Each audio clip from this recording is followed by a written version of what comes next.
पैर रख के आप विमान पर बैठ जाइए। ध्रुव जी ने उस मृत्यु के सर पर पैर रखा है और पैर रख करके विमान में बैठ करके ध्रुव जी अपने लोक को पहुंच जाते हैं। बोले ध्रुव जी महाराज की। आज भगवान की आशीर्वाद से ध्रुव जी अपने लोक में है। ध्रुव जी के पुत्र होते हैं वत्सर, जो राज्य करते हैं। वत्सर के पुत्र होते हैं पुष्पार्ग, पुष्पार्ग के पुत्र होते हैं विष्णु, विष्णु के चक्षु, चक्षु के चाक्षुष मनु, चाक्षुष मनु के उन्मुख होते हैं, उन्मुख के पुत्र होते हैं अंग, और अंग के होते हैं वेन। वेन बड़े ही अत्याचारी राजा हुए। परीक्षित जी जैसे ही सुना तो परीक्षित जी कहने लगे हमें ये बात नहीं समझ में आ रही है कि आखिरकार ध्रुव जी की वंश परंपरा में जो राजा वेन हुआ ये अत्याचारी कैसे हो गया? ध्रुव जी तो भक्त है और भक्त की ही संतानें हो रही, तो ये अत्याचारी क्यों है? कहते जो राजा अंग थे ना, अंग की पत्नी का नाम था सुनीता। ये सुनीता मृत्यु की बिटिया है। जब ये सुनीता गर्भ से थी और गर्भ प्रसव होने को चला था ना, तो सुनीता का जो मन था वो मायके में चला गया। और मन जब मायके में गया तो जहां पर मृत्यु है तो सिर्फ मारना काटना ही है। मती में वैसी ही बातें आ गई। और जब मैया गर्भ से होती है उस समय जैसी मती कार्य करती है वैसे ही बालक के ऊपर असर पड़ता है। इसीलिए कहते हैं जब माताएं गर्भ से होती हैं तो उस पर इनको भगवान की कथाएं श्रवण करनी चाहिए, भगवान के भजन सुनने चाहिए, अनर्गल बातों पर ध्यान नहीं देना चाहिए। उस समय पर जैसा कृत्य करती है ना वैसा ही सीधा प्रभाव पुत्र पर पड़ता है। आज वो सुनीता अगर मृत्यु की बिटिया ना होती और प्रसव के समय इसका मन मायके में ना गया होता, जो ये वेद अत्याचारी ना होता। इसीलिए मानो तब से ये परंपरा हो गई कि जैसे जब लड़के लड़की की शादी करते हो ना तो क्या बोलते हो इसका ममाना कहाँ है? बोलते हो ना ममाने की जानकारी पहले लेते हो। मालूम क्यों? इसीलिए जानकारी लेते हो कि अगर इसकी माता जी ने जब इसको जन्म दिया होगा, इसका मन अगर मायके में चला भी गया होगा ना, तो वहां का अगर माहौल अच्छा होगा तो संतान का भी अच्छा होगा। वहां का अगर गड़बड़ी होगा तो वही संतान के ऊपर भी असर आ गया होगा। इसलिए परिवार को, वंश को देखना बहुत जरूरी होता है। इस कारण से ये वेद अत्याचारी है। इतना अत्याचारी कि सबको मारता है, काटता है। कहता मैं राजा हूं, मैं ईश्वर हूं, मेरा कहा तुम्हें सुनना होगा और मेरा कहा न मानोगे तो जेलों में तुम्हें चढ़ना होगा। सबको मारता है। एक बार कुछ इतने परेशान हो गए कि क्या करें, इसको कैसे न कैसे खत्म किया जाए। तो हाथ में अवंतर जल लिया और जल लेकर के डाल दिया इसके ऊपर। जैसे डाला तुरंत मृत्यु को चला गया। संतों ने विचार नहीं किया, अवंतर जल डाल करके इसके प्राण को ले लिए, लेकिन बाद में विचार ये करने लगे कि वेन तो मर गया लेकिन वेन की कोई संतान नहीं है। सिंहासन खाली हो गया, इस पर कौन बैठे? तो वेन के शरीर का मंथन करने लगे। जंगाओं का मंथन किया गया। जब जंगाओं का मंथन किया गया तो काले काले पुरुष निकले हैं जिनको निषीद कहा गया। यहीं से निषाद जाति की उत्पत्ति हुई। इसके बाद ऊपर के शरीर का मंथन किया गया। दाहिनी भुजा का जब मंथन हुआ है तो महाराज पृथु निकले हैं, और बाम भुजा का जब मंथन हुआ तो महारानी अर्ची निकली है। कि महाराज पृथु भी भगवान के ही अंश अवतार कह आए हैं। बोले भगवान पृथु की। पृथु जी कैसे आए हैं, आसन पर बैठा गया। सारे लोग दौड़ करके आए, आकर के पृथु जी की प्रशंसा करने लगे, बड़ाई करने लगे। जय जयकार हो रही है। प्रभु जी विचार कर रहे हैं अभी हम आए हैं, हमने कोई ऐसा काम किया नहीं है, लोग प्रशंसा कर रहे हैं। हाँ, अगर कोई आपकी प्रशंसा करने लगे बिना मतलब के तो समझ लेना कि हाँ कोई ना कोई काम है। हाँ, प्रशंसा बहुत मीठा जहर है। अरनी के भले कोई बड़ाई करे आपकी। हाँ पहुंचे महाराज। हाँ कहीं जनता की भागवत होती हो, ऐसा करना चाहिए। अरे आप बहुत बड़े दानी हो। हमने सुना है कहीं कोई धर्म का कार्य हो, आप तुरंत जितना मन होता उतना करते हो। वहां ये किया, वहां वो किया, भले आप लोग न जानते। और ये तुमने कहा हाँ बढ़िया, एकदम उनकी बातों में आ गया। अरे तुम्हें कितने की रसीद काट दें, क्या बंस होगी? हाँ प्रशंसा इसलिए नहीं कर रहे थे ना कि तुमसे लेना है। अगर व्यर्थ में तुम्हारी कोई प्रशंसा करे तो बस सावधान हो जाओ, क्यों खतरे की घंटी यही बज रही है। प्रशंसा में कभी मत आओ, जो तुम्हारे मुख में प्रशंसा करे समझ लेना वो भला वही नहीं। जो तुम्हारे मुख में तुम्हारी बुराई करे समझ लेना वही भला है। जो पीठ पीछे तुम्हारी बुराई करे मुख पे प्रशंसा करे समझे भला नहीं। मुख पे बुराई वही करेगा जो तुम्हारा भला होगा, वो पीठ पीछे कभी बुराई नहीं करेगा। आज प्रभु जी आसन पर है, सब प्रशंसा कर रहे, प्रभु जी ने मना कर दिया मेरी प्रशंसा मत करो। मैंने कोई कार्य नहीं किया ऐसा। सारे लोग कह रहे महाराज हम प्रशंसा इसीलिए ही तो कर रहे, तो कुछ कार्य करो। करना क्या है महाराज? इस धरा ने अन्न धान्य जल लेना बंद कर दिया है, हम लोग भूखों मर रहे हैं, आप कुछ भी करो। इस धरा से कह के कैसे भी धन्यादि बना को बाहर निकलो। प्रभु जी ने जैसे सुना क्रोध में आ गए, धनुष बाण उठाया, वसुधार की तरफ छोड़ने चलते हैं। वसुदेव हम तुम्हारे प्राण ले लेंगे, तो अपने कर्तव्यों से विमुख हो रही हो, तुम्हारा कार्य है धनादि बना को बाहर निकालना, हम तुम्हारा वध कर देंगे। जैसे ही ये कहा है पृथ्वी सामने प्रकट हो गई। पृथ्वी कहती है कि राजन तुम मेरा वध मत करो, तुम्हारे पिता ने मेरे ऊपर इतने अत्याचार पापाचार किए, जिसके कारण मैंने अपनी करुणा शक्ति को समेट लिया है। आप ही बताओ मैं जाऊं तो जाऊं कहां, जब मेरे ऊपर इतनी दुर्दशा हो रही है। आज भी वो पृथ्वी रोती है, सिर्फ वो समय की बात नहीं है। मैं कहाँ रहूं इस दुनिया में जहां पुण्य भी बेचे जाते हैं, तप धैर्य धर्म और उपासना सद्भाव भी बेचे जाते हैं। सब बिक रहा है, सब बिक रहा है, पूजा बिक रही है। हम सब बताए अपना निजी अनुभव। हम महाराष्ट्र में मुंबई में गए पूजा कराने के लिए, हम उनका शख्स का नाम नहीं बताएंगे, हम बस इतना बता देंगे भाजपा के नेता। नाम नहीं बताएंगे, किसी नेता की बात नहीं करनी कि भाई सर आजाद ऐसा चल रही है। उनके यहाँ में पूजा कराने के लिए गए, मंत्री पद पर थे, नवरात्रि का समय। पहले दिन आए, उन्होंने संकल्प कर दिया, और संकल्प करने वालों ने महाराज सीधा हवन कराने के लिए आएंगे। हमने ये 9 दिन पूजा कौन करेगा? बोले हमारी जगह किसी को बैठा तो हम पैसा दे देंगे। मतलब पैसे से वो पूजा भी खरीदना चाहते हैं। पैसे से पूजा खरीदी नहीं जा सकती। ये कोई वस्तु नहीं है कि आप हमें पैसा दो करी कराई पूजा आपको ले जाए, हमारे पास में रखी है, मुझे करोगे तभी फल मिलेगा। और वही आजकल हो रहा है कि मैं कहाँ रहूं इस दुनिया में जहाँ पुण्य भी बेचे जाते हैं, तप धैर्य धर्म और उपासना सद्भाव भी बेचे जाते हैं। जहाँ उच्च मात धरणी सिद्धि की बिखरा गगन सा मतवाला, मंदिर मस्जिद वहाँ खुले हुए हैं मधुशाला। यही दुर्लभता है, मंदिर का हमारा ठेका खुले। देखो कि थोड़े देर पहले कोरोना काल है, भगवान काला में बंद है, ठेका पूरे खोले। आप नहीं हो गया ना भाई, अमृत नहीं मिलेगा, जहर जरूर मिल जाएगा। अमृत बेचने वाला कुंडी खटका के देता है, भैया अमृत ले लो। कौन दूध देता है ना घर घर जाकर के, भैया अमृत है। जहर बेचने वाला शटर बंद करके बेचता है, और लेने वाले हर पैसा भी देते, फिर भीख भी मांगते, दे दो भैया।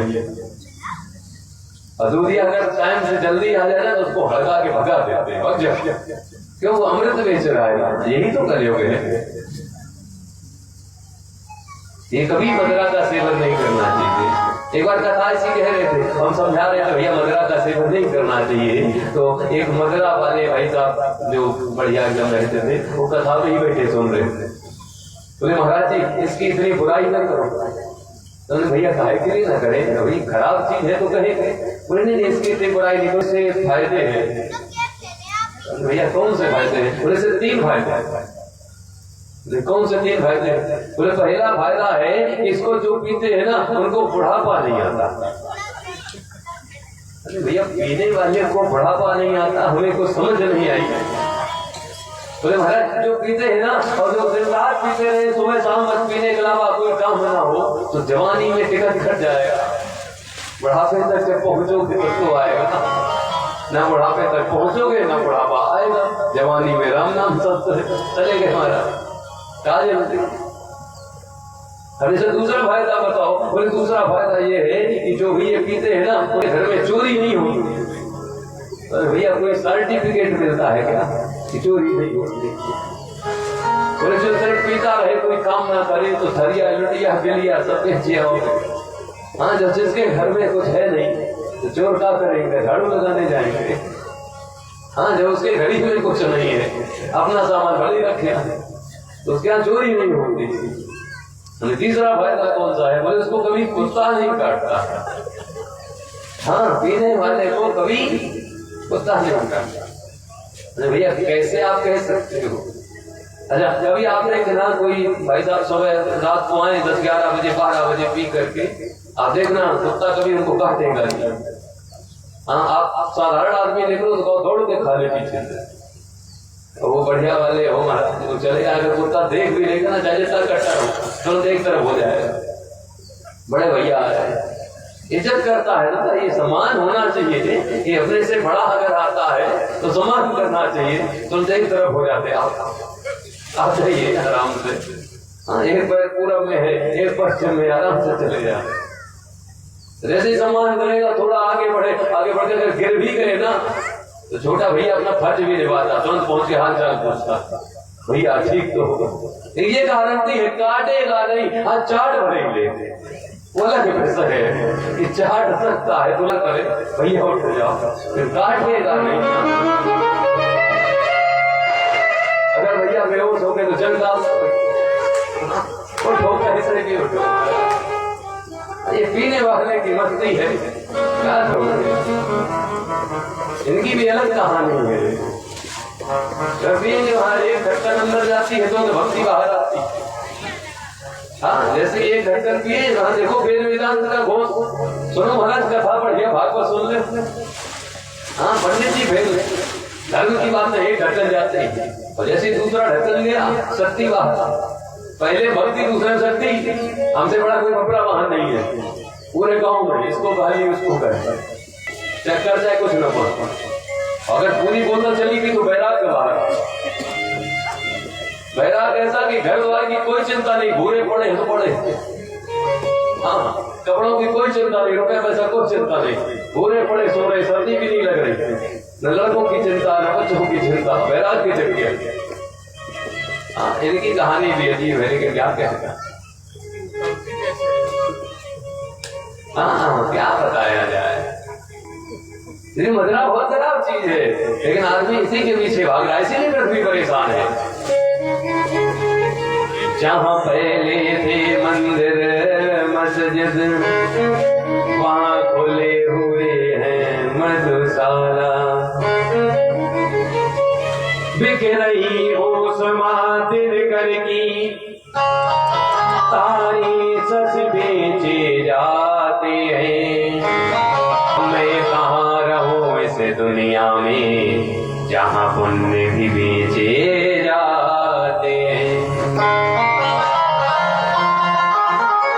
सिर्फ इतना नहीं बिका, इसके आगे भी कुछ बिका कि अर्थी से उतर के बिका कफन।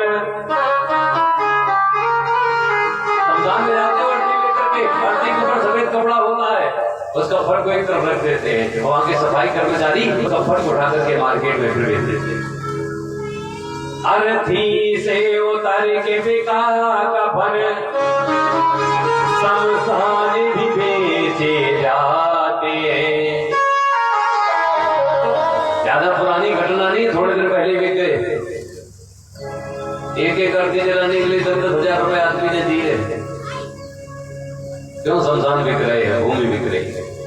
अर्थी से उतर के बिका कफन शमशान भी बेचे जाते हैं। और इंसानों की औकात ही क्या, भगवान भी बेचे जाते हैं।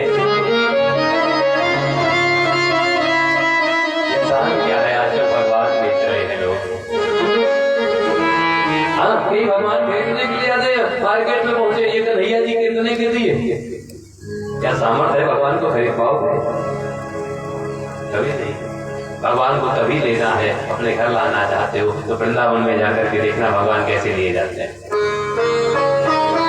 दुकान में जाना और जाकर के प्यारी जी रखे हो और तुम कह देना ये लड्डू गोपाल कितने के दिए हैं। सच कहते हैं, अगर भगवान का भक्त होगा तो तुम्हें देगा नहीं, भगा देगा, क्योंकि वो बेचते ही हैं।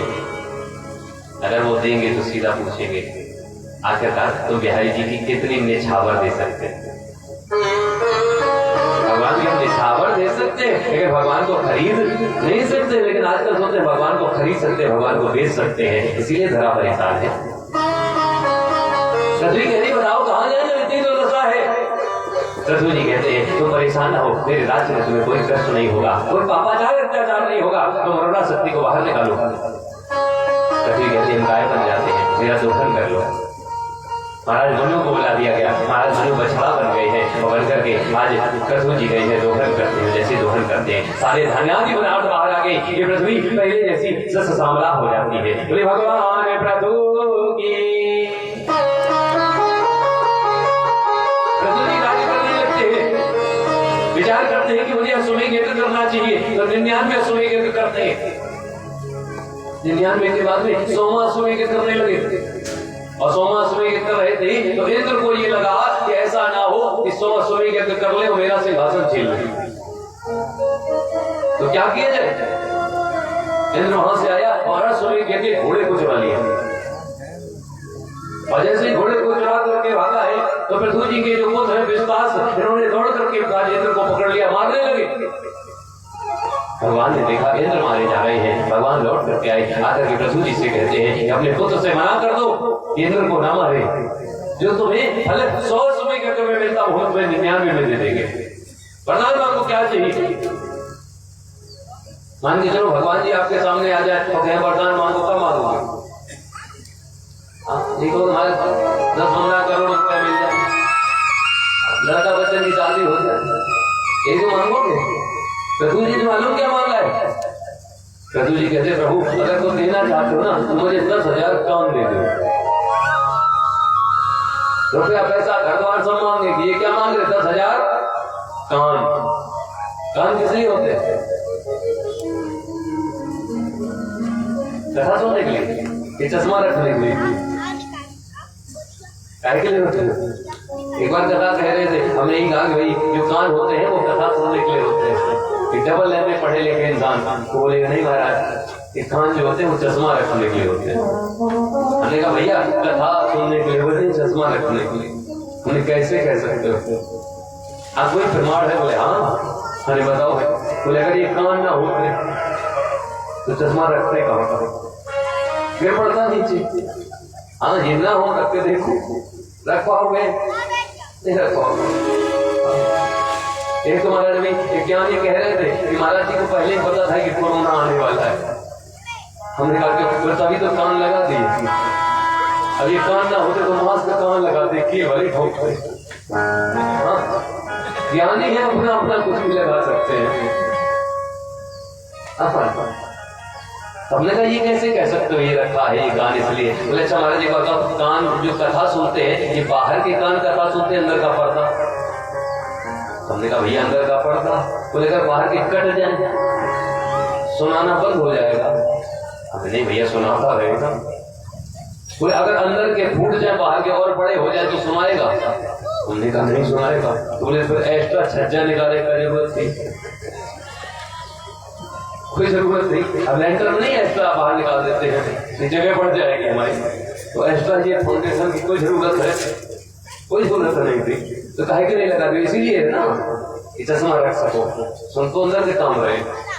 हमने कहा भाई साहब आप पढ़े लिखे तो खूब हो, लेकिन एक बात आपसे कहें। बोले हाँ। हमने घर में जाना तो अपनी फोटो लेना, उसके दोनों कान काट ले, अपने ना काटना, फोटो पे काट लेना, और फोटो पे काट करके फिर देखना कि तुम कितने सुंदर लग रहे हो कि बंदर लग रहे हो। भगवान ने सोचा हमारा भक्त ये बंदर ना लगे, इसलिए ये सच्चा के लिए बना दी कि हमारा भक्त को सब लोग सुंदरता से देखे, हमारा भक्त किसी के सामने कुरूप ना लगे। लेकिन आदमी आजकल पता नहीं क्या सोच लेता है, नहीं सोचना चाहिए। बहुत सुंदर ये भगवान ने काया दे रखी है, इस काया के लिए कभी भी उल्टा सीधा नहीं सोचना चाहिए। भगवान ने ये दे दिया, अरे काया कुटिया निराली जमाने भर से, काया कुटिया निराली जमाने भर से,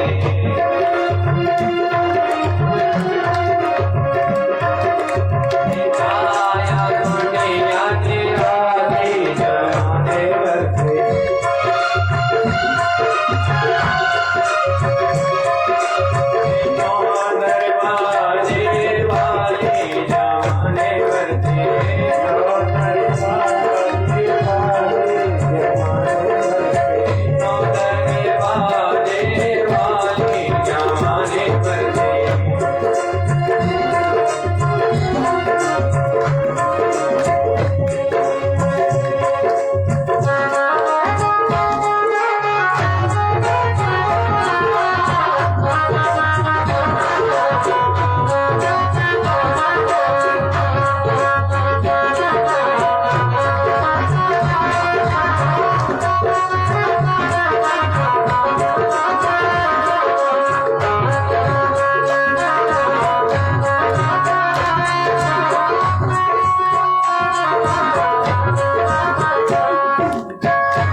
बड़े बड़े पैसे वाले लोग होते हैं और घर बनवाते हैं, आजकल तो हर घर में हो गया, पहले पैसे वालों में होता था। जब खिड़की लगती थी और खिड़की में शीशा लगता था, और शीशा कैसा होता था? काला। तो काला शीशा ऐसा होता था कि जो बाहर होता था वो अंदर वाले को देख नहीं पाता था, लेकिन जो अंदर बैठा होता था वो बाहर वाले को देख लेता था। ऐसा होता था जो बाहर है वो अंदर वाले को देख नहीं पाता था, जो अंदर होता था बाहर वाले को देख लेता था। भगवान ने ऐसी तो खिड़की लगाई, काला शीशा है। इस काले शीशे में क्या है कि बाहर वाला अंदर वाले को देख नहीं पाता, लेकिन अंदर वाला बाहर वाले को देख लेता है। वो सबसे सुंदर आँख की टेढ़े की,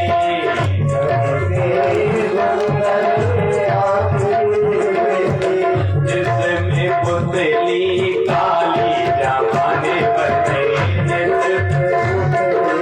काया कुटिया निराली जमाने पर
पुराने जमाने में लैंडलाइन वाले कहते ना, आपको तो वो अच्छे से याद होगा, थाने में होते थे लैंडलाइन वाले, फोन नंबर डायल करते थे, वही होते थे।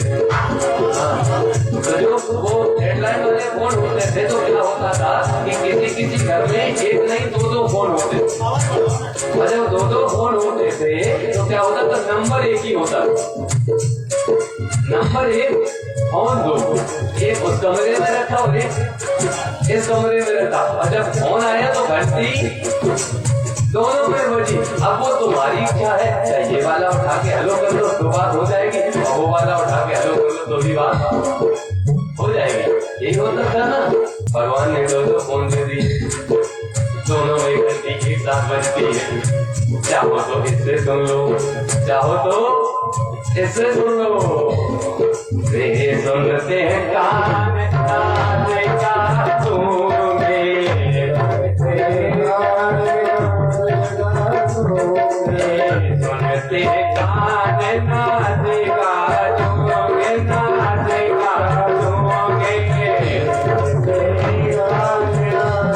का सुनोगे, पानी करे बोला थाली जमाने बदले, पानी करे बोला थाली जमाने बदले।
जब ज्यादा पैसा हो जाता है तो अपने से काम नहीं होता तो क्या करते हो, नौकर रख लेते हो, दो नौकर, एक से कहते हो ये सामान उठा के ले लो, तो ले आता है, एक कैसे कहते हो मेरा ये काम कर दो, कर देता है, दो ड्राइवर रख लेते हो, एक से कहते हो यहाँ जाना है वो तैयार हो जाता है, दूसरे कहते यहाँ जाना तैयार हो जाता है। भगवान ने दोनों नौकर दे दिए, एक और दो, इससे कहते हो सामान उठा लो, उठा के दे देता है, इससे कहते हो ये वाला काम कर दो, वो कर देता। दोनों ड्राइवर दे रखे, एक से को यहाँ चलना है तैयार, एक से को चलना है तैयार है, इतना सब कुछ दे दिया, फिर कहते हो क्या दिया है, लेना देना कर करते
काया कुटिया निराली जमाने भर से।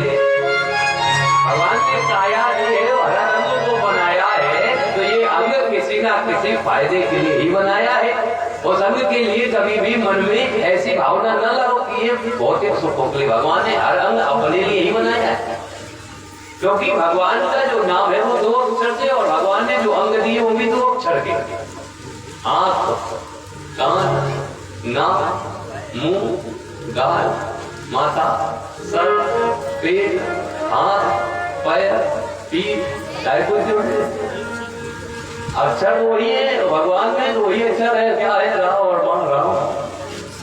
किसलिए दिए? भगवान ने अपने लिए ही तो दिए, काय के लिए सोचते चलिए दिए।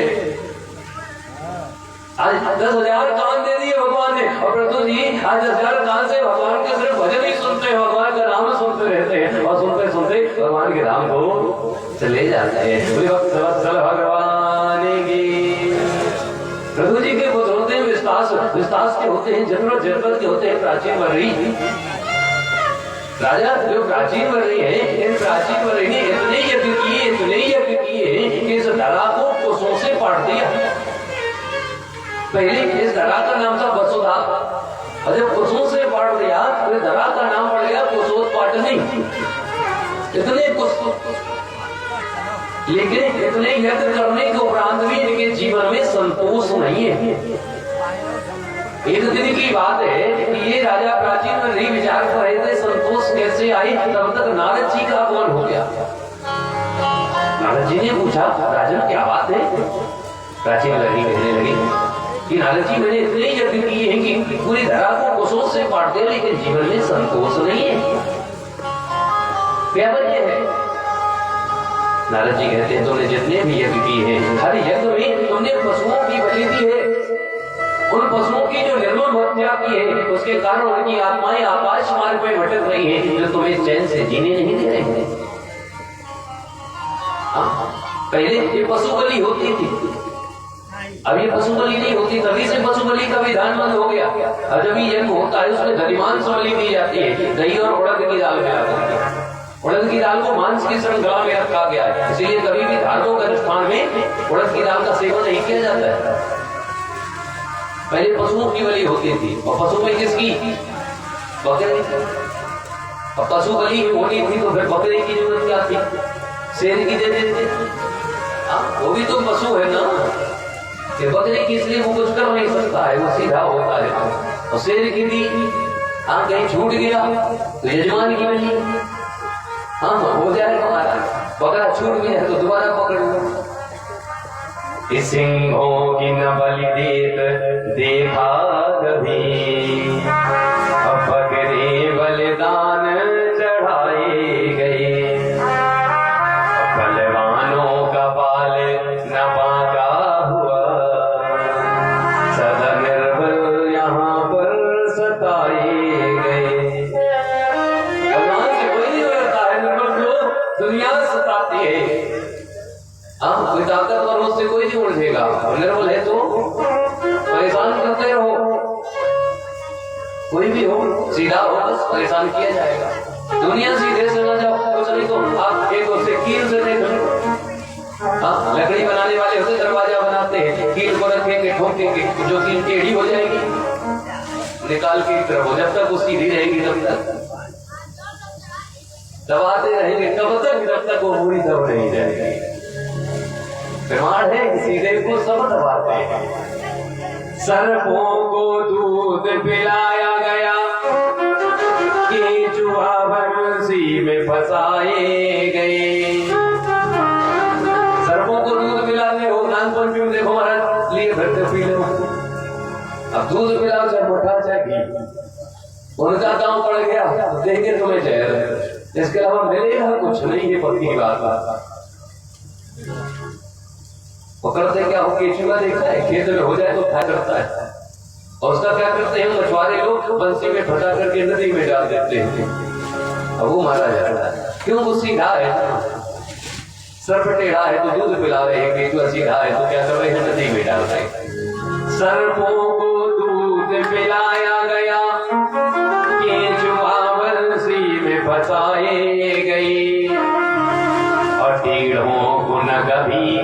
कटते देखा सदा सीधों प्यारे चलाए गए। तेरा पेड़ देखना हमारा 100 साल खड़ा रहता है, कोई नहीं काटता है। तेरा है ना किसी काम का नहीं है, वो तो खुद ही टेढ़ा है। सीधा है तो तुरंत काटो, तखत बनो, खिड़की दरवाजा कुछ भी बनो, क्यों सीधा है ना, सीधे को समझ दबाते हैं, सब काटते लिए बकरे की बलि देते हैं। राजेंद्र जी कहते हैं नारद जी हमें उपाय बताओ, हम क्या करें। नारद जी कहते हैं राजन तुमने जो किया है तुम्हें भुगतना पड़ेगा। ना भुक्तम चीयते कर्म जन्म कोटि चतेरपि अवश्यमेव भोक्तव्यम् कृतं कर्म शुभाशुभम्।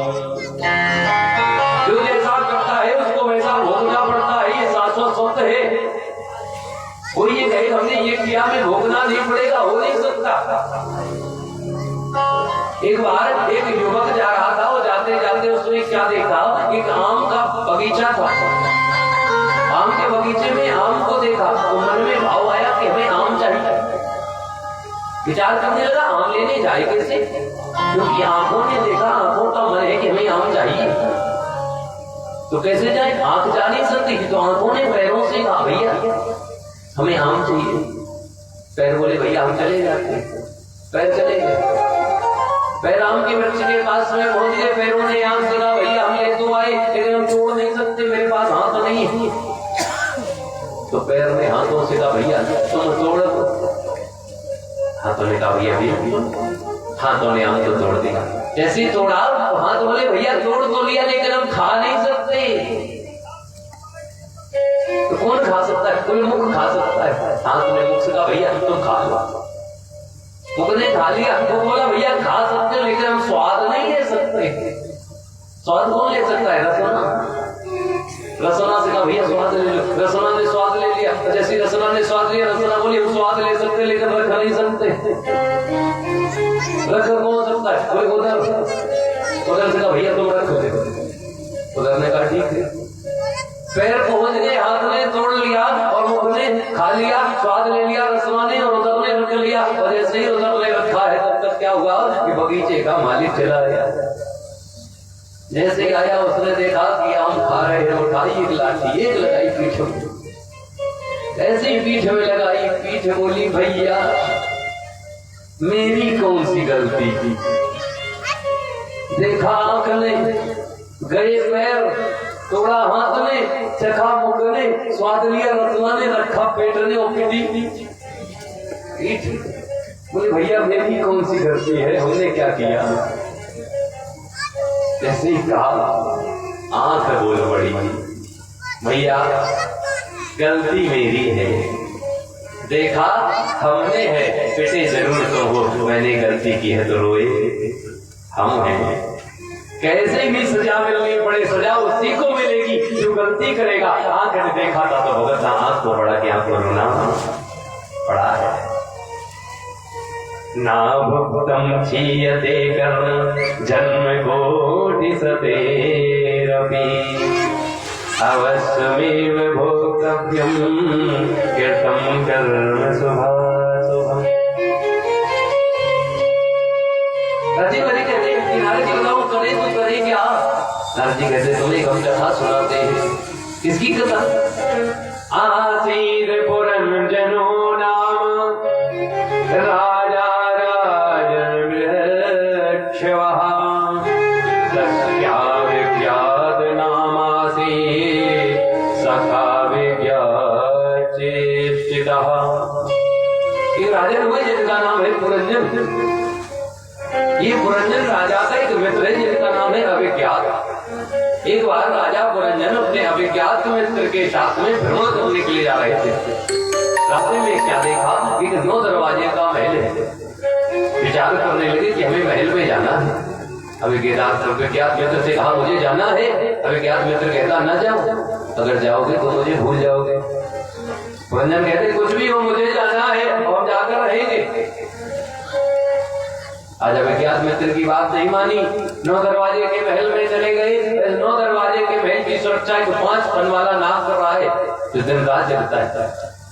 राजा अंदर प्रवेश कर गए और जाकर के देखा तो एक युवती मिली है। युवती से पूछा, देवी आप कौन हो? बोले हमारा कोई नाम नहीं है, कोई रिश्तेदार है? बोले कोई नहीं है। बोले जब कोई नहीं तो मुझे अपना बना लो। तो क्या करें बना सकते? अरे मुझे बना लो ना, मुझे पति बना लो। अच्छा एक शर्त पर बनाएंगे। शर्त क्या है? शर्त यह है कि तुम्हें मेरी हर बात माननी पड़ेगी, अगर नहीं मानोगे तो तुम्हें छोड़कर चली जाऊंगी। राजा बोले बात मान ली। विवाह हो गया। इनका नाम पुरंजन, उनका नाम पुरंजनी। इस पुरंजनी की 10 सहेलियां हैं जो इसका कार्य करते हैं, इसकी सेवा करती हैं। और उनको जो कार्य देता है वो एक मंत्री है जिसका नाम है विसुची।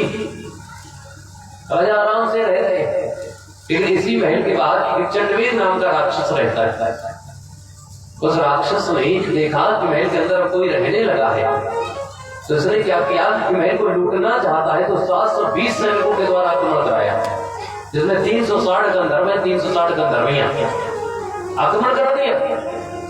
लेकिन जो 5 फन वाला नाग है वो इनको जीतने नहीं देता, हराकर भगा देता है।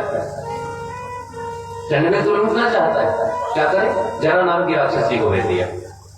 जरा नाम की राक्षसी चुपके से अंदर प्रवेश कर गई, महल को अंदर अंदर खोखला कर दिया। जैसे ही खोखला किया है, चंडवेद ने आक्रमण कर दिया। ऐसा आक्रमण किया है कि सबसे पहले ये पुरंजनी मारी गई। और जब पुरंजनी मारी गई तो राजा पुरंजन अपनी पत्नी को इतना प्रेम करते हैं कि उसकी याद में प्राण छोड़ देते हैं। अंत समय पर पत्नी को याद कर रहे थे तो हुआ क्या? अंतिमती सागती पुरंजनी को याद कर रहे थे तो पुनर्जन्म हुआ, तो पुरंजनी बनना पड़ा। और इस पुरंजन को अगले जन्म में पुरंजनी, और पुरंजनी को अगले जन्म में मलयध्वज नाम का राजा बनना पड़ा। और फिर यही घटना दोबारा से घटी। प्राचीन कवि कहने लगे कथा सुनाने का मतलब क्या था? क्यों कथा सुनाई? हमें कुछ समझ नहीं आई। आपने सुना दिया, अर्थ क्या निकला? नारद जी कहते हैं, सुनो राजा, ये पुरंजन कोई और नहीं है, तुम ही पुरंजन हो। ये पुरंजन कोई और नहीं, हम आप जितने लोग बैठे हो सब पुरंजन हो। हमारा विज्ञात मित्र कौन है? वो परमात्मा। वो विज्ञात मित्र वो परमात्मा है। वो 2 दरवाजे का महल ये शरीर है। इस शरीर में वो जीव आना चाहता है तो पहले परमात्मा मना करते हैं, तो मुझे भूल जाओगे, लेकिन ये नहीं मानता, आ जाता है। 9 दरवाजे के महल के अंदर जब आता है तो इसकी सुरक्षा 5 फन वाला नाग कर रहा है। वो कौन है? वो पंच प्राण है जो दिन रात जागते हैं। ये जीव तो रात में सो जाता है, लेकिन पंच प्राण जागते रहते हैं। तो जिस दिन वो पंच प्राण सो जाते हैं उस दिन ये जीव हमेशा के लिए सो जाता है। अंदर आते हैं तो युवती कौन है? वो बुद्धि है। बुद्धि के साथ में विवाह हो जाता है। बुद्धि जैसा कहती है वैसे जीव चलता है। 10 सहेलियां हैं, वो इंद्रियां हैं। 5 ज्ञानेंद्रियां, 5 कर्मेंद्रियां। इन 10 इंद्रियों को कार्य पर कौन लगाता है? वो विसुची है। वो कौन है? वो एक है मन। मन के अनुसार इंद्रियां कार्य करती है। लूटना कौन चाहता है? चंडवेद। चंडवेद कौन है? काल, मृत्यु। मृत्यु लूटना चाहती है। आक्रमण किसके द्वारा कराती है? 720 सैनिक, 360 गंधर्व, 360 गंधर्वियां। एक वर्ष में 360 दिन और 360 रातें होती हैं। कितनी होती हैं? कितने होते हैं? देखो हमारे पंडित जी कह रहे, तुम तो बंदा बोलते। अच्छा कितने लोग हाथ उठा रहे हैं? 365 होते हैं। एक वर्ष में कितने दिन होते हैं? 365, 366। अच्छा जितने मान ले, 360 कितने लोग मान ले? सिर्फ परिचित जी मान ले। कम से कम बड़ी खुशी हुई। कम से कम परिचित जी को मान रहे कि 360 होते हैं। इसके अलावा और कोई लोग 360 मान रहे? ये पुराने नवंबर में सुन चुके वो लोग मान रहे। नवंबर वाले लोग बताओ, वही नवंबर वाले वो भी लोग यही कह रहे 365 होते हैं। हमारे पंडित जी जब कहीं बैठे 365 होते हैं।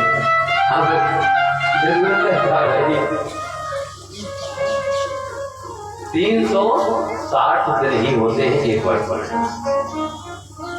कैसे होते हैं हम आपको बता। 365 होते हैं अंग्रेजी कैलेंडर में। ये भागवत अंग्रेजी नहीं है, ये भागवत हमारे सनातन धर्म की है, ये भागवत हमारे हिंदू धर्म की है। और हमारे सनातन धर्म में एक वर्ष में 12 मास होते हैं और 12 मास में 30 तिथियां होती हैं। 12 गुणे 30 करो तो कितने होते हैं?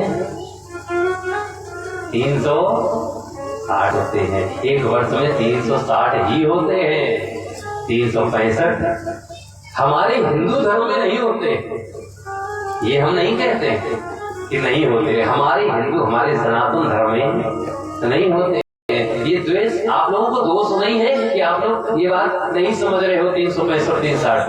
क्यों? क्योंकि हम इतने पाश्चात्य में चले गए हैं कि अपने धर्म को भूलते जा रहे हैं। हम इतने पाश्चात्य में मत जाए कि अपने धर्म को भूल जाए। जाना है आपको पाश्चात्य अपनाना है, अपनाइए, फिर ये मत भूलिए कि हम किस धर्म से हैं। आपको जींस पैंट पहनना है, आप पहनिए, लेकिन ये मत भूलिए कि हमारे धर्म की पहचान धोती कुर्ते से होती। आपको 1 जनवरी को मनाना है, मनाइए, हमें कोई उससे दिक्कत नहीं है, लेकिन ये मत भूलिए कि चैत्र मास के शुक्ल पक्ष की प्रतिपदा को हमारे सनातन धर्म की स्थापना है, उस दिन हमारा वर्ष होता है। ये मत भूलिए, क्योंकि जिस धर्म में, जिस सनातन में हमने जन्म लिया है, उसको अगर तुम भूल जाओगे, अपने धर्म को भूल करके दूसरे धर्म को अपना लोगे, तो तुम्हारा कभी कल्याण नहीं हो सकता है। सिर्फ कोई जय बोलने से कुछ नहीं है कि भागवत में पंडित जी ने कहा धर्म की जय हो, हमने कह दिया धर्म की जय हो। धर्म की तब जय है कि हम धर्म को जानेंगे कि हम किस धर्म से हैं। हमारा धर्म कहता है सबको अपनाइए, लेकिन ये नहीं कहता कि मुझको भूल जाइए। लोग कहने लगते ऐसा नहीं है पंडित जी। अरे आप जाने ना जाने वो तो जानता है ना कि तुम क्या कर रहे हो। जो भी भला बुरा है, अरे जो भी भला बुरा है, भगवान जानते हैं।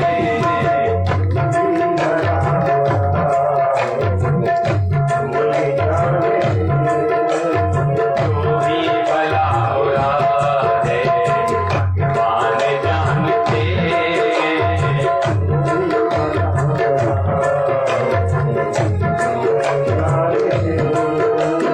जो भी भला बुरा है, भगवान जानते हैं।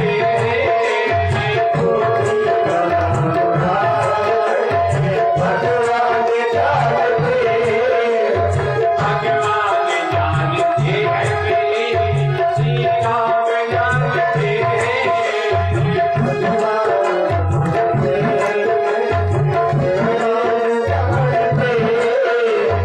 बंदे के दिल में क्या है, बंदे के दिल में क्या है, राम जानते हैं।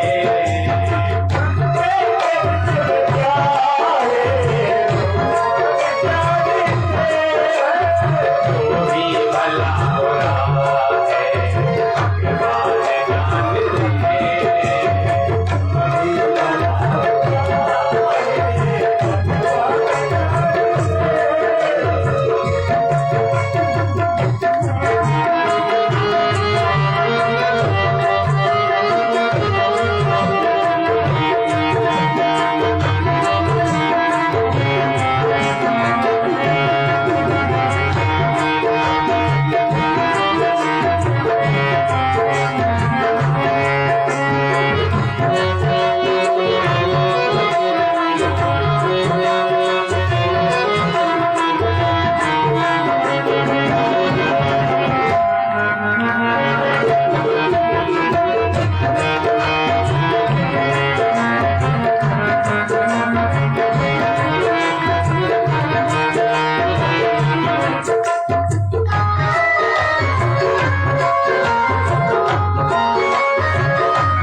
तेरे मन में क्या छुपा है, तेरे मन में क्या छुपा है, राम जानते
किस्मत के नाम को तो हम सब भी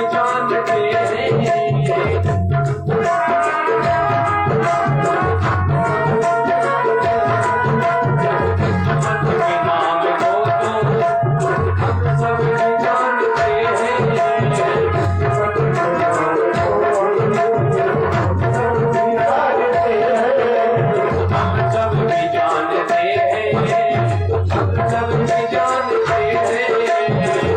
सब भी जानते हैं।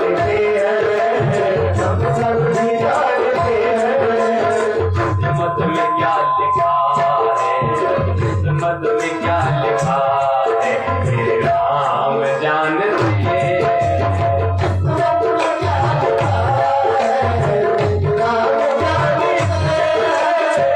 कोई भला बुरा है, राम जानते हैं।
जपते हैं रोज माला,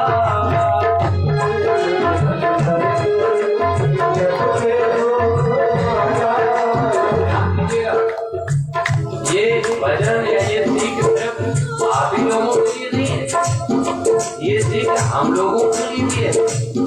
ऐसा नहीं कि पंडित जी आप लोगों को सिखा रहे हैं तो पंडित जी के लिए उनके लिए भी है। ये आखिरी की जो लाइन है ये खास तौर से हम ही लोगों के लिए।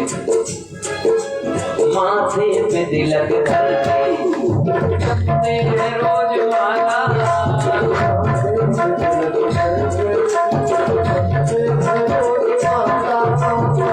जपते हैं रोज माला प्रभु की, जपते हैं रोज माला। माथे पे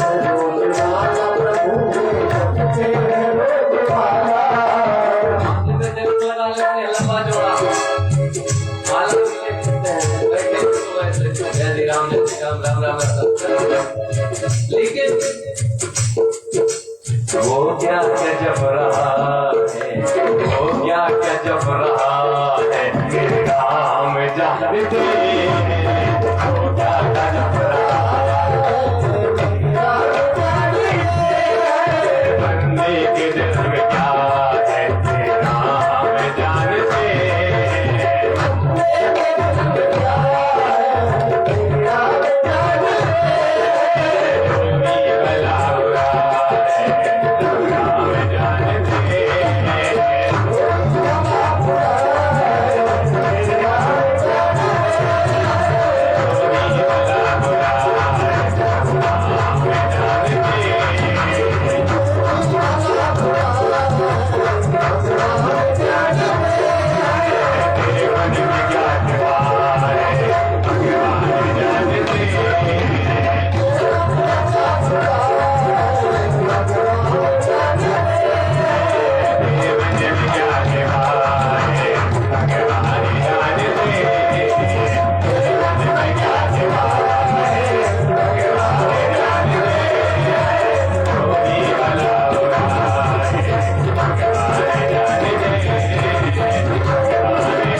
भगवान जानते हैं। जो भी भला है बुरा है भगवान जानते हैं, इसलिए आप इतना ऐसे मत आगे बढ़िए कि अपने धर्म को भूल जाए। कोई जाने ना जाने, लेकिन भगवान जरूर जानते हैं कि हमारे धर्म को जो भूल गया है, जो हमसे विमुख हो गया, उसका कल्याण कैसे कर सकते हैं। याद रखना कि वर्ष में 360 दिन होते हैं, 360 दिवस, 360 रातियां, 360 तिथियां हमारे हिंदू धर्म में, हमारे सनातन धर्म में होती है, हर पाश्चात्य धर्म में होती है। बोले पाश्चात्य यही 360 धर्मियां जाकर के आक्रमण करती है, लेकिन जीत नहीं पाते। तो जरा नाम की राक्षसी को भेजा जाता है, जरा कहते बुढ़ापे को। बुढ़ापा जब शरीर के अंदर आता है तो ये शरीर कमजोर हो जाता है, तो मृत्यु हावी होती है। सबसे पहले बुद्धि मरती है, चाहे एक पल पहले मरे, लेकिन मरेगी बुद्धि। और समय जो बुद्धि में भरा होता है वही जीव याद करता है, याद करते करते प्राण छोड़ देता, अंते मति साथ। इसीलिए कहते हैं कि अंत समय पर भगवान का नाम लो, अंत समय पर अपनी मंदी में भगवान को बैठाओ तो भगवान के धाम को पहुंच जाओगे। लेकिन मन कहाँ रहता है? मकान में, दुकान में, घर में, लड़के बच्चे इसी में रहता है, तो वहीं पर फिर लौट के आ जाते हो। पुनरपि जन्मं पुनरपि मरणं पुनरपि जननी जठरे शयनम्। वही बार बार होता है, क्योंकि दिमाग कहाँ लगा हुआ है? संसार में। संसार से दूर तो परमात्मा में लगाओगे तभी कल्याण होगा।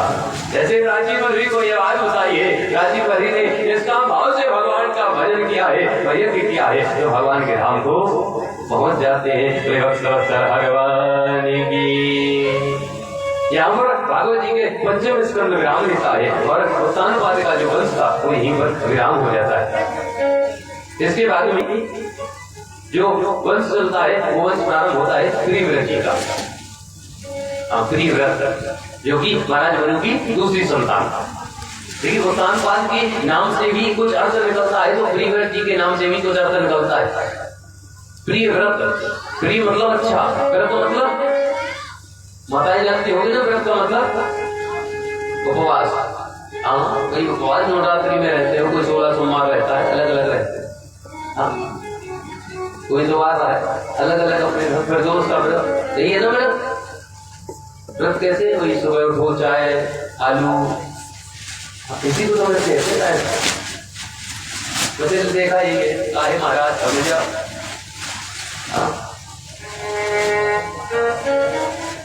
हनुमान जी से कहो पर पापा को रोको भाई, बोलो गोविंद भगवान की।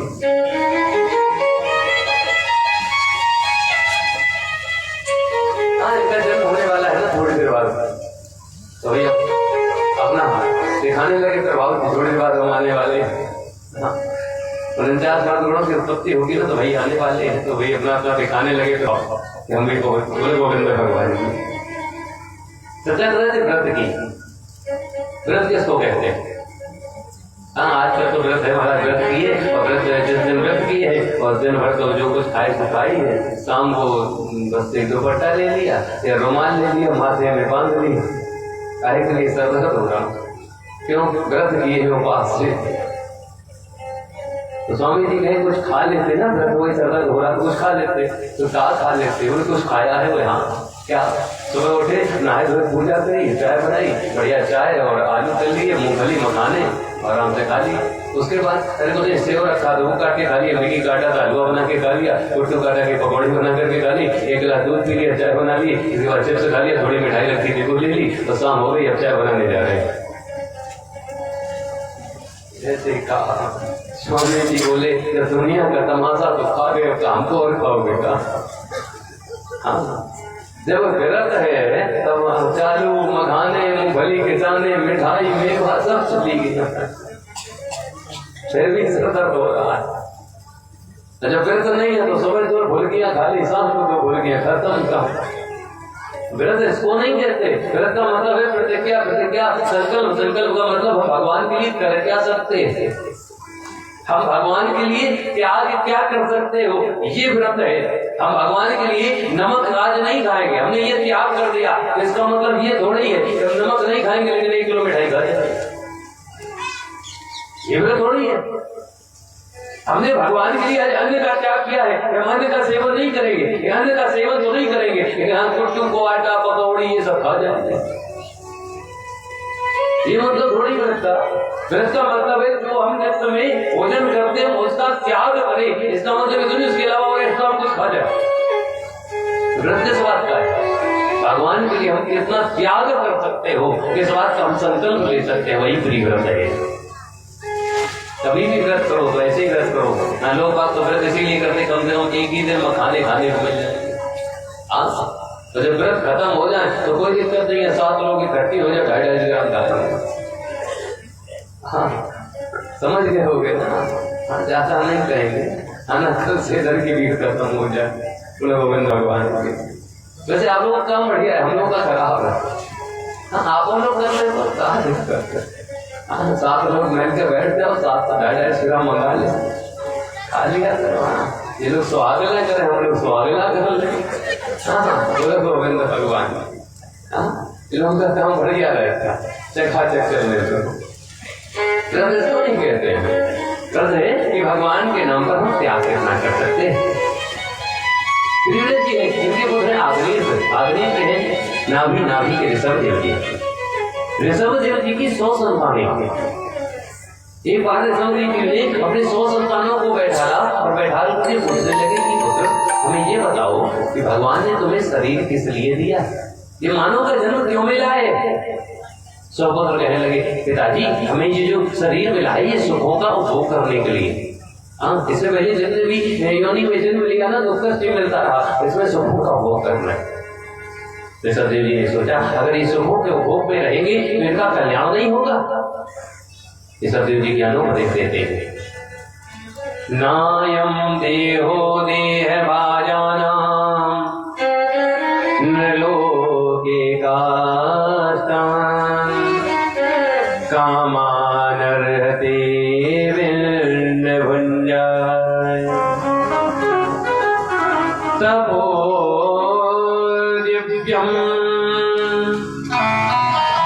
पुत्रकायेन सत्त्वम्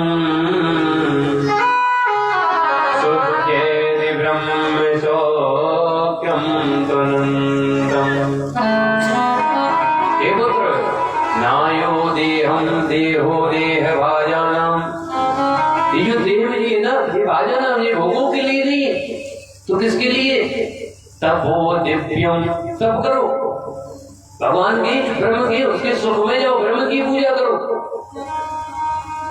उपदेश दे रहे थे, उपदेश देते देते क्या हुआ कि 89 पुत्र खड़े हुए और यहाँ तक कि अपने वस्त्रों का भी त्याग कर दिया और त्याग करके वन में चले गए भगवान का भजन करेंगे। यही से जो 89 पुत्र गए हैं ना, इन्हीं 89 पुत्रों से जैन धर्म की स्थापना हुई, यही से जैन धर्म चला है। तो जैनी महात्मा देखते हो ये वस्त्र नहीं पहनते, इन्हीं की ये वस्त्र परंपरा से यहीं से जैन धर्म प्रारंभ हुआ। जैन धर्म हमारे सनातन धर्म से ही निकला है। इन्हीं के 9 पुत्र जो है योगीश्वर हो जाते हैं, जो आप आखिरी दिन कथा सुनेंगे। ये 9 योगीश्वर जनक जी को उपदेश देते हैं। इनका सबसे छोटा पुत्र है जो भरत है, वो राज्य करते हैं। इन्हीं भरत जी ने जब राज्य किया है इस देश का नाम भारत पड़ा है। इस देश का नाम पहले भारत नहीं था, भारत से पहले क्या था इस देश का नाम?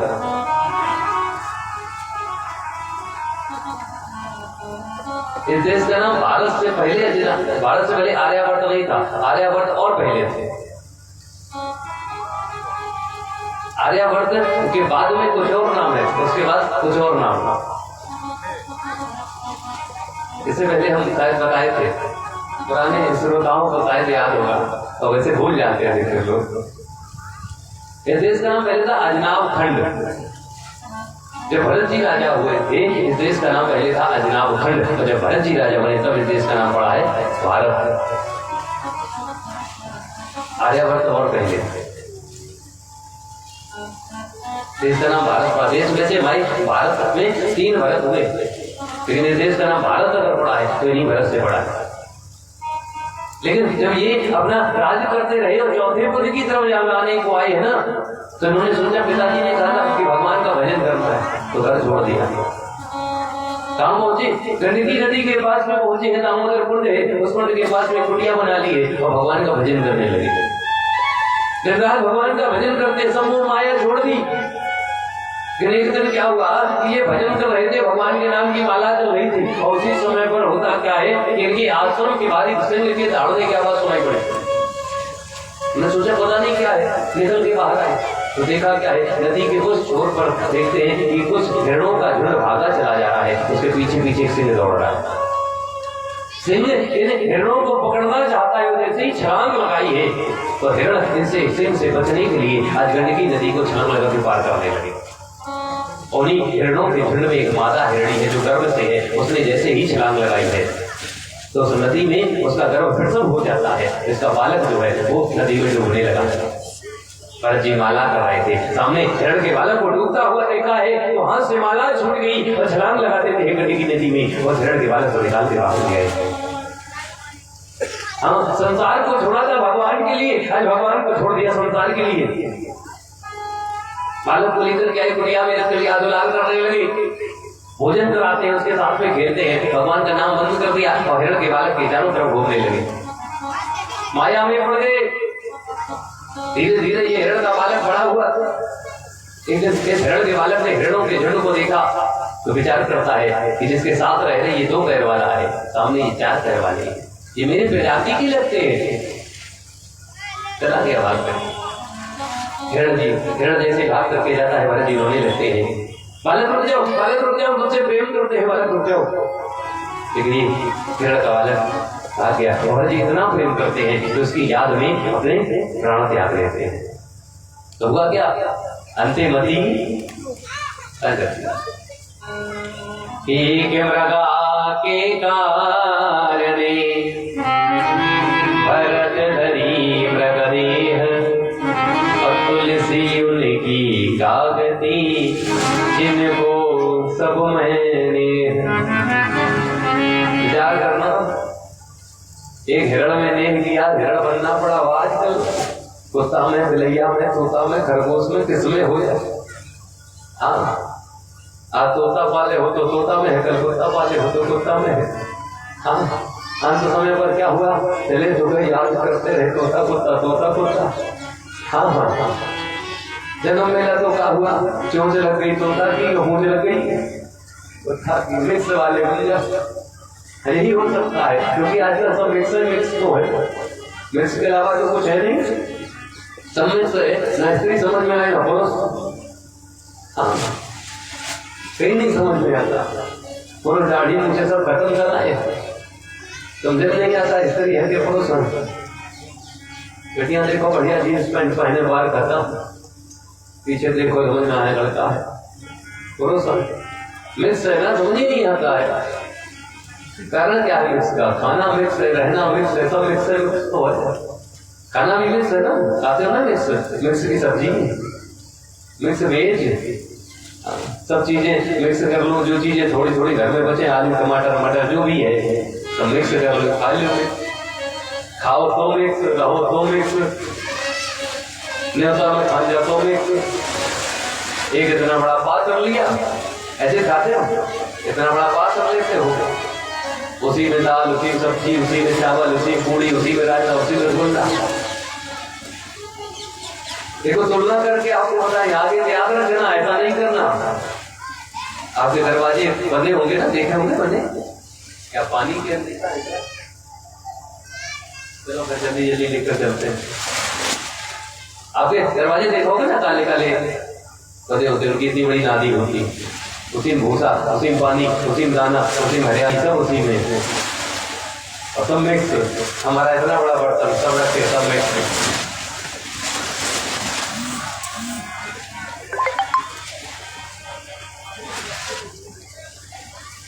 मौसम ज्यादा खराब हो रहा है।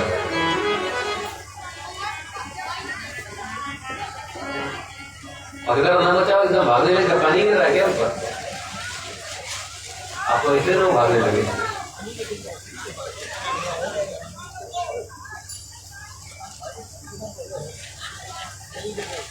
अगर ज्यादा भगदड़ हो तो आर्थिक कर बढ़ाए ना बढ़ाए, यानी आप लोगों को दिक्कत नहीं होनी चाहिए, हमें कोई समस्या नहीं है। ये दुख भंजन मारुति नंदन सुन लो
करवाते हैं। जैसे ही कुछ मौसम गड़बड़ लगेगा तो आरती करा देंगे। आरती तैयार है, परेशान मत रहना। हाँ, भगदड़ नहीं मचाना। तो जो पंडित जी घेर घार के कथा सुनाए तो घेर घार के नहीं सुनाएंगे। ये हमारा पूरा वादा रहेगा आपसे कि कथा कोई भी छोड़ेंगे नहीं और पूरी होने नहीं देंगे।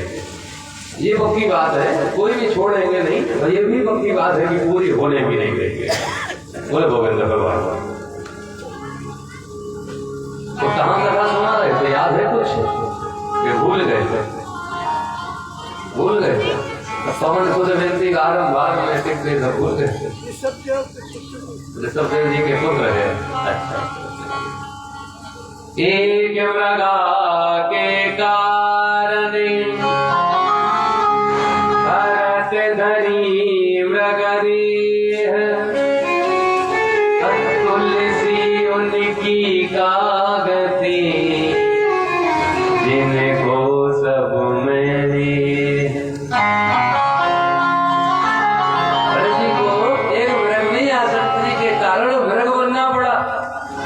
लेकिन मृग की योनि में तो चली गई, लेकिन उनको ये याद है कि हमें क्यों मृग बनना पड़ा। मृग की योनि में लेकर भगवान का भजन करना नहीं छोड़ा। भगवान ने कृपा कर दी। तो कृपा क्या की, इनका जो अगला जन्म हुआ है वो अंग्रावती ब्राह्मण के यहाँ पर जन्म हुआ। मनुष्य के रूप में पहुंचे और सबसे छोटे बालक है, और इनका नाम फिर भी भरत ही रखा गया। लेकिन याद फिर भी है कि आखिरकार मुझे ये चक्कर क्यों लगाने पड़ रहे। अब की बार विचार कर लिया है कि कुछ भी हो जाए, कैसे भी हो, लेकिन हम माया के चक्कर में नहीं पड़ेंगे। पिताजी पांडित्य कर्म करते हैं, इनको पंडिताई सिखाते हैं, ये मंत्र याद करो, वो करो। भरत जी उल्टा याद करते हैं, पिताजी सीधा सुनाए, ये उल्टा याद करेंगे। पिताजी कह रहे बिल्कुल मूर्ख हो क्या, हम इतना तुम्हें सिखाते समझ नहीं आता है, बिल्कुल जड़ हो। तो जड़ जड़ कहने लगे, नाम था सिर्फ भरत, और जब रोज जड़ जड़ कहने लगे तो नाम पड़ गया जड़ भरत। जब तक पिताजी थे तो घर में दाल रोटी चलती रही। जब पिताजी चले गए ना तो भाइयों ने तो शादी कर ली, जब भरत जी ने शादी भी नहीं की। भाभी यहाँ कहने लगी, देखो ये घर में फ्री में पड़ा है, कुछ काम कराओ इससे, तो रोटी तो नहीं तो घर के बाहर कर। भाइयों ने जब भरत जी से कहा, भैया ये काम करो, खेत में जाओ, खेत देखो। तो भरत जी बोले खेत के पास में खड़ा कर दिया, भैया खेत देखो। भरत जी खेत देख रहे हैं, खेत देखते जा रहे हैं, देखते देखते क्या हुआ, उतने में कुछ गायों का झुंड आया, आकर के फसल पूरी चढ़ गया। भरत जी ने किसी को नहीं भगाया। शाम को भैया आए, देखे का फसल करता, भैया क्या किया, फसल नहीं है इसमें, पूरे फसल का खा गया। आपसे कहा था खेत देखना, जरा भरत जी बोले भैया खेत देखा। आपने कहा खेत देखना, हमने पूरा खेत देखा, और खेत जैसा था वैसा है। एक बिलक भी कम हो तो हमें बताओ, लाओ इसी देवनाथ से देखो। आपने खेत की बात करी ना, खेत पूरा, आप बदल की तो बात नहीं की थी। ऐसे ये कहा, भैया लेकर के आए घर में, भाभियां भैया को डरते, भाभियां भैया को डरने लगी। हाँ, तुमसे कहा था कि फसल दिखाने, तुमने क्यों कहा खेत देखो, तुम्हें यही कहना चाहिए था कि फसल देखो। तो क्या करें, दोबारा से भैया तैयारी की, धीरे धीरे फसल फिर तैयार हुई। भरत जी से कहा, भरत भैया चलो, हाँ चलो हम ले चलते हैं। लेकर के गए, यहाँ पर वो फसल खड़ा कर दिया, भैया वो देखो मचान है, उस पर बैठ जाओ। अरे उस पर बैठ के क्या करें। अब ये जो फसल है ना, इस फसल को देखते रहना, कोई बाहरी इंसान, कोई बाहरी जानवर, कोई भी हो जो हमारा अपना ना हो, वो खाना है हमारे लिए। भरत जी बोले ठीक है भैया। बैठ के मचान के ऊपर देख रहे, देखते देखते क्या हुआ, ऊपर से देखा चिड़ियों का झुंड चला जा रहा है। भरत जी की आदत थी कि कोई भी मिले, भैया राम राम। चिड़ियों का झुंड देखा, चिड़ियों ने चहचहाना शुरू किया, जैसे चहचहाई है ना, भरत जी को लगा ये हमसे कुछ कह रही है। भरत भैया बोले चिड़िया भैया राम राम। अब जैसी चिड़िया ऊपर से चहचहा रही है, राम राम कर लिया, सोचा उनको भूख लगी हो जाए, तो हमको खाओ खा लो। भैया ने कहा था बाहरी ना खाता, ये तो बाहरी है। नहीं बाहरी नहीं है, क्यों बाहरी नहीं है? किसी राम में सब जग जानी, अब करहूँ प्रणाम जोर जुग पानी। हाँ, सब सिया राम है ना, मतलब सब सिया राम है। तो हम राम जी के, राम जी हमारे, हम भी राम के, राम जी हमारे, और ये भी राम की और राम जी के। जब हमारे राम है और राम मेरे हैं और हम राम के हैं और ये राम के हैं और राम इनके हैं, तो ये हमारे भाई थोड़ी है। राम जी की चिड़िया राम जी करके आओ, एक एक करके आ जाओ। बुलाना शुरू कर दिया, चिड़िया तो दाना चाहती है और बुलाने लगे, सारी चिड़िया आगे बैठ गई, एक एक दाने को प्रेम से खाती जानी। भर जी खैर हो जितना खा सकते खाओ। एक एक दाना सब चुग लिया, सर्व लकड़ियां लकड़ियां खड़ी है, दाना सब खत्म। चिड़ियों का पेट भरा, सब चली गई। शाम को भैया आए, खेत में देखे फसल तो दिख रही लेकिन दाना नहीं दिख रहा। भैया वो फसल में दाना नहीं है, ये कौन खा गया? अरे वो हमारे अपने थे। तुम्हारे अपने कौन बोले थे? अरे वो चिड़िया थी ना। अरे चिड़ियों को खिला दिया, हम क्या खाएंगे? अरे राम जी के वो है सारे, क्या देकर हमें राम जी खोलते ही नहीं। हाँ भगवान देंगे ना, क्यों परेशान हो? तो जब इसमें कुछ है नहीं तो भगवान देंगे कहां से? कोई देने वाला वो है, वही खिलाता है, वही पिलाता है। ये कभी ना सोचो कि हमें वो नहीं खिलाता। अभी हम किसी से कहते हैं कि तुम्हें शाम को जो रोटी मिलेगी वो भगवान खिलाएंगे, आप कहोगे ऐसा नहीं महाराज जी, वो हम रोटी बनाएंगे तब खाएंगे, भगवान थोड़े बना के खिलाएंगे। ये सच बात है कि भगवान ही खिलाएंगे तभी आप खाओगे, अगर भगवान नहीं खिलाएंगे तो खा नहीं पाओगे। एक बार कथा कह रहे थे, पढ़े लिखे इंसान बोले महाराज ऐसा नहीं है कि भगवान खिलाते हैं, तो भगवान खिलाते हैं, बोले नहीं खिलाते। अभी कैसे मानोगे? चेक करेंगे भगवान खिलाते हैं। हमने कह दिया भैया कर लो, जो तुम्हारी मन अति संदेह हो तो कि न जाए परीक्षा ले जाओ। सज्जन से रहा नहीं गया, चले गए जंगल में, पेड़ के ऊपर बैठ गए। अब पेड़ के ऊपर जब बैठे हैं और बैठे बैठे सोच रहे हैं देखे भगवान खिलाया, जब मैं कोई देख नहीं पाएगा तो खिलाएगा, कैसे अपने ऊपर बैठ गए। भैया समझा थोड़ी, हम मान जाओ सही। हाँ जैसे बढ़े गुरु गोविंद भगवान जी मामा कैसे रिश्तेदार है वो कौन सा? इन्होंने होता नहीं है कहा सब है। पेड़ के ऊपर बैठे हैं कि कोई हमें खिलाया आकर के, देखे भगवान कहाँ से आते हैं। तब तक क्या हुआ, उसी जंगल में कुछ एक पति पत्नी अपने ससुराल से आ रहे थे विदा करा करके, तो साथ में कलेऊ था भोजन, तो उसी पेड़ के नीचे बैठ करके भोजन करने जा रहे। तब तक हुआ क्या कि कुछ डाकुओं के पैर की आवाज सुनाई पड़ी। पत्नी ने कहा स्वामी जी डाकू आ रहे, फिर क्या करे? बोले भागो, खाना छोड़ दिया, भाग गया। डाकू उसी पेड़ के नीचे आगे देखे खाना रखा। एक डाकू बोला सरदार आज कुछ मिला तो है नहीं लूटने को, खाने मिला खा लो। एक डाकू बोले ऐसे नहीं, पता नहीं किसी जहर मिला दिया हो तो खाना नहीं। बोले जहर मिलाया होगा तो कहीं ना कहीं छुपा होगा, कहाँ छुपा होगा? ढूंढा गया तो ऊपर नीचे होता था, तो नीचे क्या है ये खाना कैसा रखा है हमें नहीं पता, हम खा ले हम खा लेता। एक डाकू बोले देखो सरदार कह दिया कि खा लो, तो क्या बोले पहले इसको खिला, अगर ये खा लेगा तो समझ जाएंगे जहर नहीं खा उसको। खाना खाओ, बोला नहीं हम नहीं खाएंगे, अगर खा लेंगे तो ये होगा भगवान ने खिला दिया, हम नहीं खाएंगे। एक डाकू बोला सरदार निश्चित जहर है, तभी मना कर रहा, खाने से मना करता नहीं खाएंगे। मुझे बड़े खिलाओ, लगा मरता क्या नहीं करता, पिटाई लगी खाने लगे। जैसे ही खाया डाकू समझ गया जहर नहीं है, भगा दिया, पीछे पूरी लाल चले आए।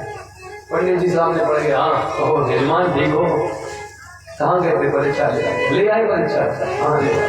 पता लगा भगवान खिलाते हैं कि नहीं खिलाते। महाराज भगवान खिलाते हैं, कैसे खिलाते हैं? अरे भगवान खिलाते हैं, ना खाओ ना मार मार के खिलाते हैं, लेकिन खिलाते जरूर है। बोलो भगवान। कबीर सोच रहा है भगवान नहीं खिलाते हैं, भगवान ने ठान लिया है तुम्हें खिलाकर रहेंगे, ये पक्की बात है। भरत जी कहते खिलाने वाला वो है, वो खिलाएगा, इसमें अन्न निकलेगा, आप अपना कर्म करिए, इसको काटिए मारिए, इसमें निकलेगा, ये पक्की बात है। भरत जी आज दाना नहीं है लेकिन विश्वास पे कह रहे हैं जाओ काटो। तृणऊ नया में रहो कैसे भरत लाल दे, अब कट कट के खेत कल्याण में आयु। काटा गया और काट करके कल्याण में लगा दिया गया। भैया ने कहा इस पे अपना कर्म करिए जो ऐसे करते हो। ऊपर से दाएं दई बरधन की बेर में, झोर झोर जागरण से तेरे जो लगायो है। झांकरों से जोर करके ढेर लगाया, जो भी रास्ता निकला लगा लिया। भैया क्या इसमें इतना रास्ता निकलेगा? यहाँ निकलेगा, जितना चाहते हो उतना ज्यादा निकलेगा। अगर ना निकला तो मेरा सर काटने का। भैया कह लगे ये काम ठीक, राशन वैसे भी नहीं निकलेगा और जरा भरत का भी काम खत्म हो जाएगा। ये भैया बोला इसमें भूसा भी है, इसका भूसा भी तो पहले लेते लो फिर देखे। पवन की वेग से उड़ायो भूसा तुम्हार, आवाज चलाएगी, भूसा को हटाया गया। जब भरत जी ने भगवान के विश्वास पर कह दिया है कि नाथ तेरे भरोसे पर सब सौंप दिया, इसके अंदर सब कुछ निकलेगा। अब आप जानो, हमने तो अपनी सौंप दी है, अब आपको इच्छा है मारोगे या बचाओगे, आप जानो, हम कुछ नहीं जानते।